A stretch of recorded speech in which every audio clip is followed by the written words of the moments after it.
చదువుకుంటున్న పిల్లలకి స్కూల్స్‌లో చైనా దేశంలో చాలా చక్కని వీడియోగ్రఫీతో వారికి లెసన్స్ చెప్తూ ఉంటారంట.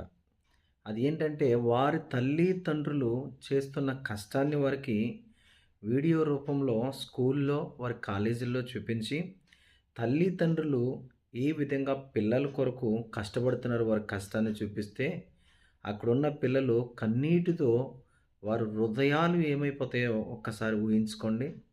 వారెంతగానో కన్నీరు కారుస్తూ చూసి, మా తల్లిదండ్రులు మా కొరకు ఇంతగా శ్రమ పడుతున్నారా? ఇంతగా కష్టపడుతున్నారని వారి జీవితంలో ఏం చేస్తారంటే చక్కని మార్గాల వైపు ప్రయాణిస్తుంటారంట. కానీ మన దేశంలో చూస్తుంటే యువత త్రాగుడికి బానిసలైపోయి, కాలేజీల్లో చిన్న చిన్న విషయాలు కూడా కొట్టుకుంటున్న విషయం ఒకటి ఈరోజు నేను కోనసీమ జిల్లా మలికిపురంలో ఒక వీడియో చూశాను. అంటే పిల్లలు ఈరోజు ఎలా ఉన్నారు?